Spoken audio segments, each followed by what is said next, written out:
Hello everybody, I'm Coach Corey and welcome to Exploring the Game, to where we play fun golf games and talk about our life experiences to help guide the youth through the game of life. And today I have a very, very special guest. You know him as an elite athlete and also analysis, but there's so much more to him. Everybody welcome Clark Kellogg. Corey, great to be with you, man. Ah, man. Glad we could finally coordinate. I know, man. It's been a minute. It's life is different, Yeah, man, you know, it is. and schedules change all the time, man. Yeah. Just thank you for your time. Oh, my Really pleasure, appreciate man. that. Glad to be able to hang out with you for a little bit. Cool. So we have a very fun game we'll play over there with virtual golf here soon. A game we call Pick and Pop. We just made it up. So walk through. You'll have a chance to see in my crazy mind. Okay, I love it. I That. love being exposed to new games, man. We did golf fishing a couple weeks ago. Maybe try that with us next time too. Really? Yes. Golf It got fishing. very interesting. I'm not good at it at all, Okay, all right. but it was fun. Okay, fun is good. So after that, we'll play a little 2K and we'll talk about the big thing I want to talk about. And our theme for this time around is perseverance for the kids. And there's one thing that I really wanted to pick your mind about, and that was taking a loss.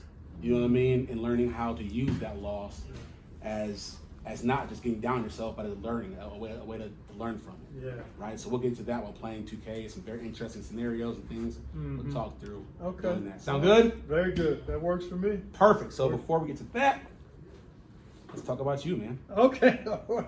Let's talk I think about you. I think I can answer questions and handle that a little bit. Perfect, man. Yeah. Perfect. So, Clark Kellogg, man, there's one thing that I saw that I've always wanted to know.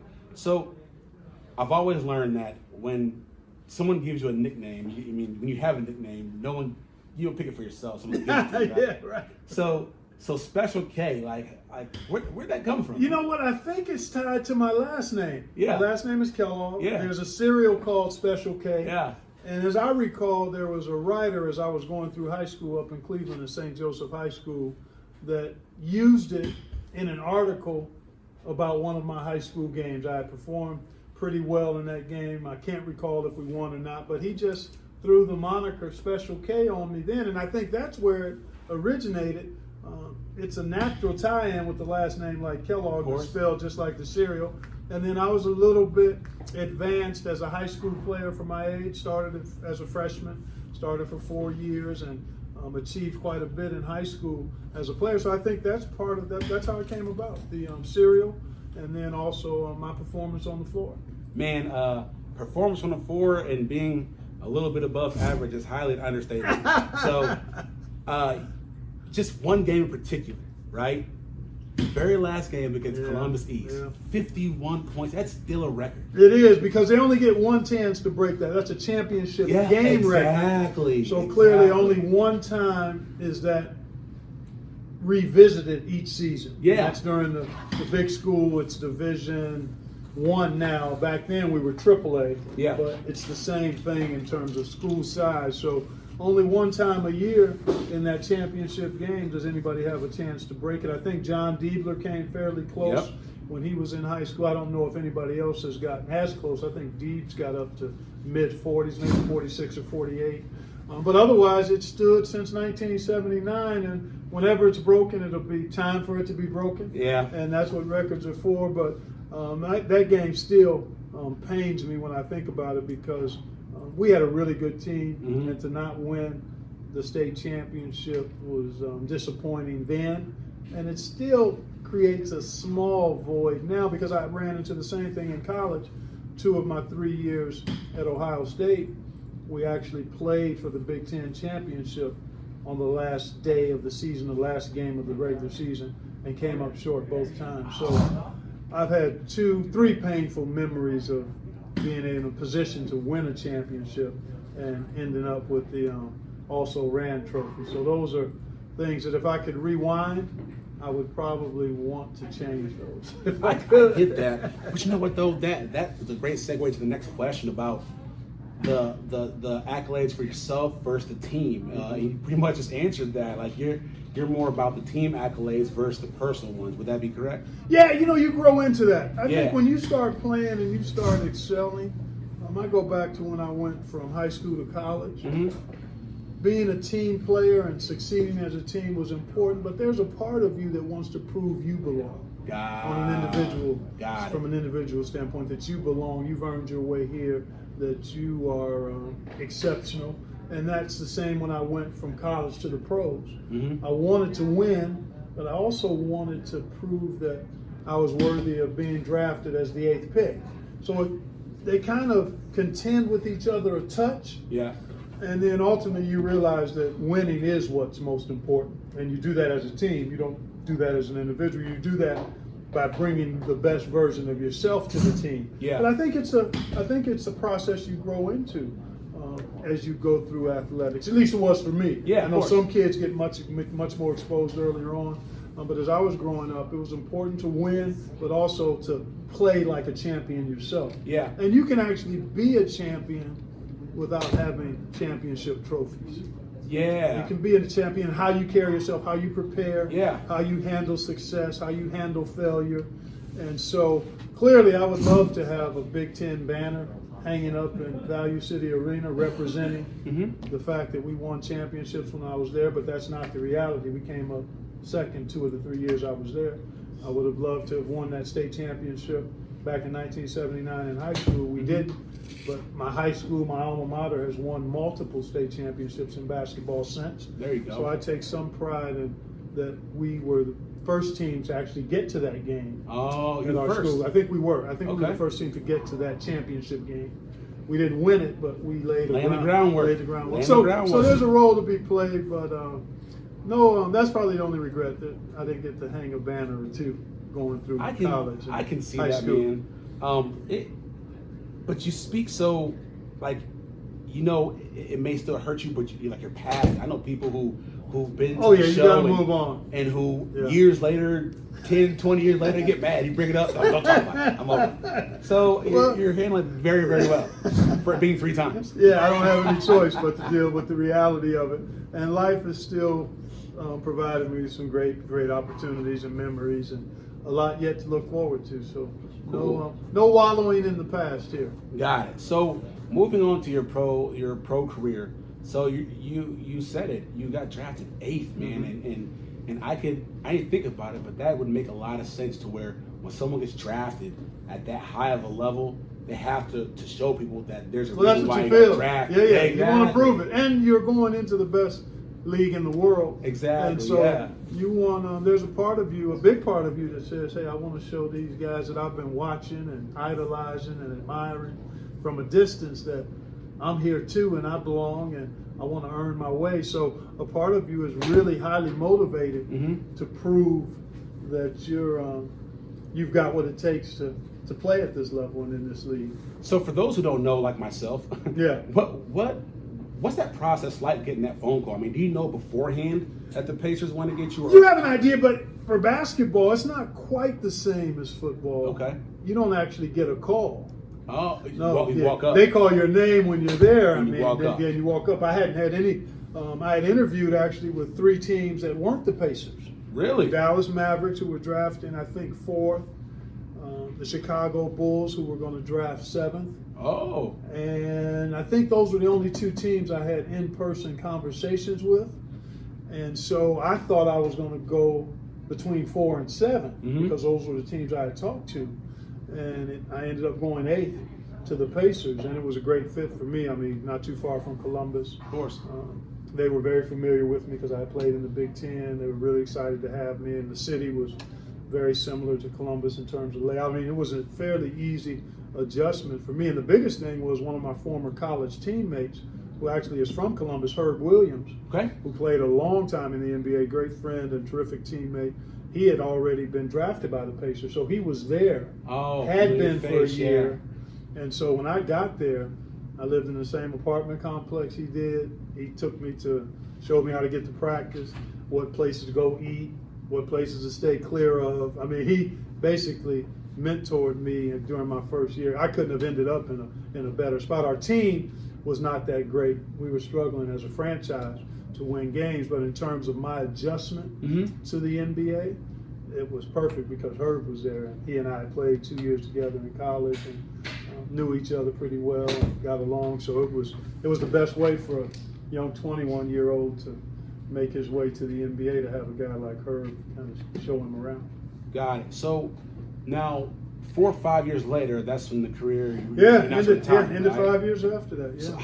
So you're still relatively young. Really young, yeah. Like, what goes through your mind? Like something you built your whole life It was for, painful. and it was gone. It was painful, man. It was really hard to have my career cut short and end because of knee trouble. Mm-hmm. Had 3 operations on my left knee, one in 84, one in 85, one in 86, and ultimately the cartilage just wore away. Mm-hmm. That cushion between your thigh bone and your shin, we all have it, but over time it wears away. Even if you're not an athlete, over time it just gradually wears away. And mine was accelerated because I had some biomechanical issues, and the game of basketball is tough. So after just 5 years, man, I had to pack it in. I was 26. It was hard.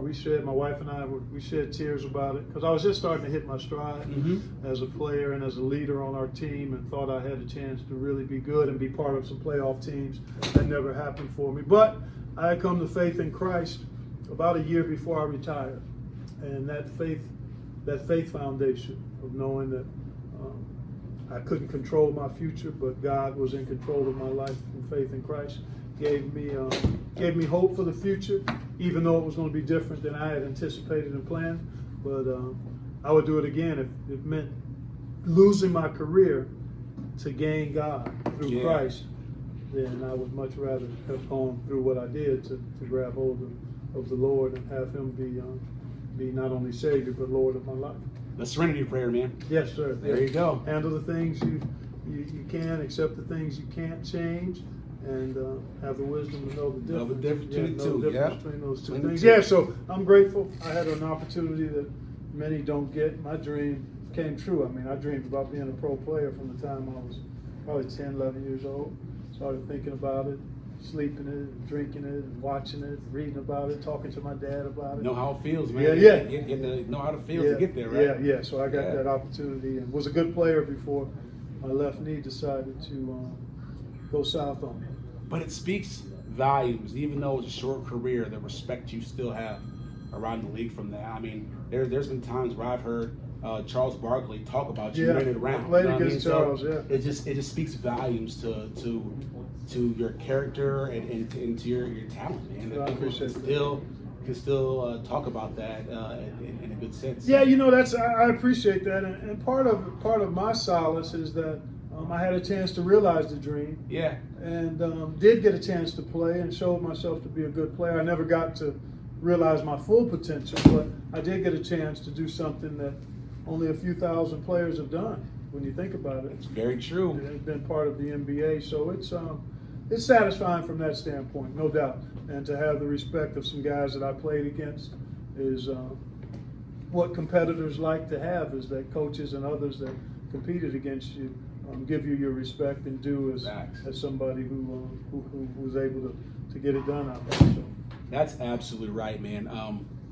So I want to get into how the phone call came for CBS and also 2K. Like how did it get into? But go ahead. Before that, I want to talk about one other thing. Man. I know it's jumping forward, but that was something I never saw coming. And when I saw it, I was like, man, you're playing horse with Barack Obama. I mean, come on, man. Like, you're playing horse with the leader of the free nation. That's crazy. It is crazy. The basketball has given me those kinds of opportunities. Yeah. It paid for my college education.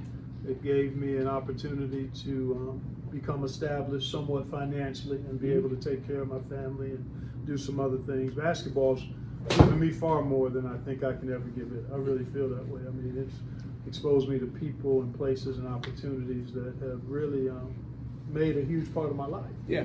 And so to have a chance to engage with the sitting president through basketball, through our shared love of basketball, because he continues, I think he still may put on the sneakers and get up shots and get run in because he has that kind of love for the game. I can't do that because I want to save my knees for golf. What I have left there you go. So I don't get out and play too much hoops. But the love of the game and mutual respect between us, we're about the same age.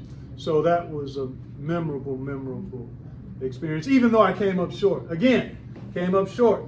Yeah. Came up short and quite Corey, some of my peers, some of my buddies that are they're former NBA, still are disappointed in me for not winning that game against them. All you gotta do is say it's the president how to throw I know. That's all you gotta do. That's all you have to My do. intention was I threw it early with the intention of being able to come back and win it dramatically.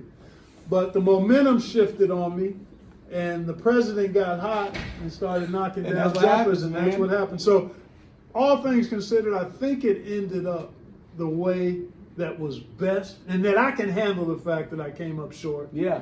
I tried to get a rematch. You know, I had two other interactions with President Obama. Really? After that, but Really? he wouldn't give me a rematch. Yeah, he didn't want that smoke. He didn't want that smoke on the court. I He's couldn't like, get a coming forward rematch. this time. Man. He want I that could. smoke. He gave me the Heisman on the rematch request. But that's all right. He gave you the Heisman? Yeah, he gave me the Heisman on the rematch request. But it was still wonderful to interact with him. I have a lot of admiration and respect for who he is and how he led. You can differ on policies. Yeah, and of course, but, yeah. But just in terms of his character and his heart to try to serve people en masse. Yeah. And his groundedness and all of that is just something that I really admire and respect, and have a chance to see that up close through basketball. Yeah. His authenticity, his genuine love of the game and care for people in the country was really one of my great memories in hoops. Yeah. That's awesome, man. Judging, you should always judge the character of a man. And Yeah. nothing That's where it else. starts. And nothing else. That's You where know it what I mean? starts. Like, Yeah. that's. Yeah. So now to CBS and 2K, right? Like, when you get that phone call, like, I don't know if you go through an agent or how they got a hold of you, but when you realize this is about to happen, like, what goes through your Well, mind? I started broadcasting after I retired from the Pacers. me- Doing radio. Oh, I started okay, doing yeah. radio for the Indiana Pacers. Okay. Because I had been there, had built up a pretty good reputation in our community, and the franchise wanted to see me stay involved, and I was open to that. And it just so happened I got a chance to start doing radio for the Pacers. And that same year, this was '87, the fall of '87. That same year, stationed up in Cleveland, because I was, I grew up in Cleveland and had made my way in high school, and actually had built my name and reputation in basketball in Cleveland. Mhm. That's where it all started for me. And reached somebody from a station there that was carrying Cleveland State games. Reached out. Actually, it was a guy who graduated from my high school, Dennis Thatcher. He was a little older, but he was running the station that was carrying Cleveland State games. And he reached out and said, "Hey, would you be interested in doing some of our games on TV?"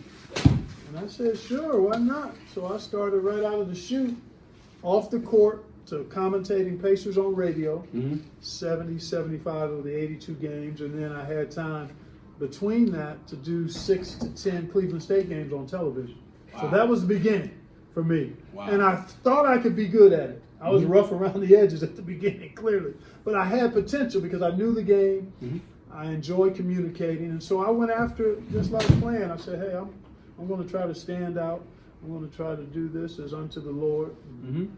Pursue excellence and try to become really good and just see where it goes." And I liked it. I enjoyed it. I like words. I like communicating. I love the game. And I thought I could do it. And so that was the beginning. Pacers Radio, Cleveland State TV. And then from there, went to Atlantic 10 TV, Big East TV, and then ESPN. The ESPN. ESPN in 89, 90. Started doing games, and I was at ESPN from 90 to 97. And that's when CBS came in 97. Wow. And when they reached out, because I had done some tournament stuff for them in the early 90s. When they reached out and said, "We'd love you to be part of our team permanently," and they were carrying the tournament, I said, this is a bump up. I mean, Espen was great. It helped me grow and get better. Great relationships there. They do a great job with college hoops. But when you get a chance to be part of the tournament's coverage, that 3-week March Madness, as we call it, I said, "Man, this is going to be pretty strong." And plus, and the other element of it was, it would be a bump in pay for less work. Oh, And that's a win-win combination. harder, not smarter, right? Smarter, not harder. Yeah, there you go. Yeah. So that all of that tied together. So I've been at CBS since 97. And then the 2K. The 2K thing happened, quite honestly. I think NBA 2K Sports was looking for Doug Collins to serve as an analyst, because he was working for Turner at the time. But I think it was right in the middle of the playoffs when they were looking to record his commentary on the game. And he just wasn't interested or able or willing to try to tax his voice at that magnitude. I had done some stuff with 2K Sports probably 5 years before that. This would have been 2008. Yeah. So like in the early 2000s, I had done something for 2K, so they knew me, Mm-hmm. and they knew me from my work at CBS, and said, "Hey, would you be interested?" And I was, I was in the off season. I was doing Pacers stuff, but I could fit in some hours to record the NBA 2K game, and Kevin Harlan and I were the primary commentators back then early on, and it's expanded since then. But they reached out to me because they knew me. They knew my work, and they knew me. And that led to an opportunity when I think Doug wasn't available. And the rest is history. So I said, let me try this. I mean, it's basketball. That's what I do. And I had no idea. At that moment, like, video games it was established, but it wasn't what it is now. No, it's a different level now. I had no idea. It was just an opportunity, Corey, in a wheelhouse that I was comfortable with. I mean, commentating is what I had been doing since '97. And I said, this would be fun. And so 4 or 5 days during the summer of 2008, I had to go out to Novato, California, and I'd be in the studio with Kevin Harlan, and we'd have scripts, and we'd be ad-libbing and doing our thing, and 3-4 hours a day, 30 to 40 hours a summer. Mm-hmm. And they loved it. People the gamers who play the game, it's added another level of authenticity and realness to it. Mm-hmm. And dude, I've had multiple contracts since 09. Yeah, man. Like you're out there. I mean, I was telling you before, 2K has such a cult following. Yeah. And it's gotten big, you know, from the tournaments that with the huge cash prizes, everything. No, it's huge. Yeah. You're reaching people who weren't necessarily around when you were clearly weren't around when I was playing. Yes, but know you. Yeah. You know what I mean? Yeah. Like how important, like how big It's a is wonderful that? blessing, man. It really is. It's not, I've always sought to be good at what I do. And if notoriety comes on the backside of that, that's okay. I'm not there for the notoriety. I know it can happen. Yeah. Especially with the way sports are esteemed in our country and world. Those who excel in sports, whatever sport, will tend to have a level of notoriety for those who follow that game. Yeah. And basketball is one of the most popular sports in the world, particularly at the highest level. So I knew there would be the potential for some notoriety, some celebrity, but the motivation is to try to be the best you can be with your God-given ability. Yeah. And then be able to handle what comes as a result of you pursuing excellence, good and bad. Okay, and that's really how I approach it. Even the broadcasting, I mean, there's nothing like playing. Mm-hmm. Coaching is on the same, it's a branch on the same tree, but the tree of playing is unique. Okay. Competition, sweat, adversity, practice, hours and hours of refining your craft. I mean, and then to get out there in the arena of competition with the best that the world has to offer in that game, there's nothing quite comparable to that, in terms of activities. So that's a real high place to get to, and I'm thankful I had a chance to do it. Broadcasting is wonderful as being part of the game, but it's not playing. It's not. It's not playing. It's not playing. I love it, but it's not playing. And I can't play anymore, so to be able to stay connected as a broadcaster and to carve out a niche and to do it with the people I do it with and to engage with the players and coaches in the game is wonderful for me because I love it. I mean, I just absolutely love it. So it's not real work for me. It's a labor of love. That's awesome, man. One last thing before we get to our game, and this is something that I want to know, and I want people to pay attention to this, because for those who don't really watch the NBA, name me 5 up-and-comers who people should watch in the NBA. Like people, players? Yeah, players. 5 up-and-comers who you think, like, you know what? Watch these guys. They're going to be good. Well, one has already established himself, but he's just hitting the prime of his career. Devin Booker in Phoenix. Oh, yeah. He's really got upside. He's there. He's an all-star, but I think he could potentially be an MVP candidate. Really? At some point. Yeah, he's really young. I mean, he's early 20s and has been in the league probably. He only played 1 year at Kentucky, but I love his demeanor, his game. He's phenomenal. A guy who just got drafted, who I think is going to do well. I don't know to what degree, but I think he's going to do well and is worth watching in New York is Obi Toppin. Oh. Kid from Dayton. He's from Brooklyn originally, so he's really excited about being in New York. And his game has really grown over the last few years. And I think he's still got more room for his game to continue to grow. Those are two, and I'm trying to think, who else? Young up-and-comers, that's what you wanted me to hit on. So those are two guys, one recently drafted, one a young veteran. Who else?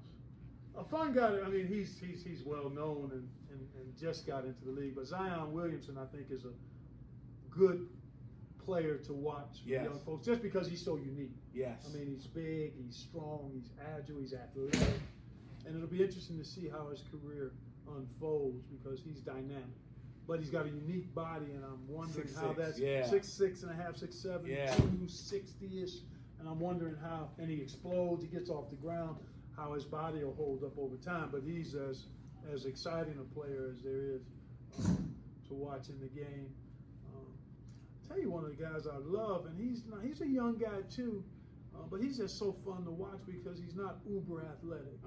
Nikola Jokic, the Joker. Really? Yeah.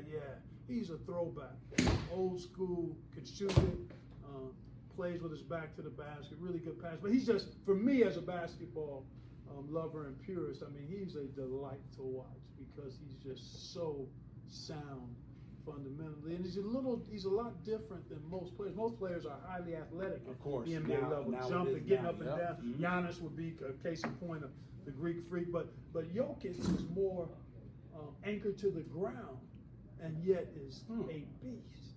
Is an absolute beast in what he can do. So, Lord, I gave you 4. I spread them out. I went East Coast. I'm trying to give you a little diversity there. Okay, all right. Yeah, game, age, geography, because Zion's down south in New Orleans. So let me give you one more guy to keep an eye on. I got to go to my hometown, Cleveland Cavaliers. Now that I'm not working for the Pacers anymore, I cheer for those 2 pro teams most when they're on. So Kevin Porter. Young fella. Yes, I'm a huge Cavaliers. Yeah. So he's got major upside. Yes, major. He does. Major I would upside. agree. Yeah, major upside. So I gave you 5. I appreciate it. So we put that on the There we go.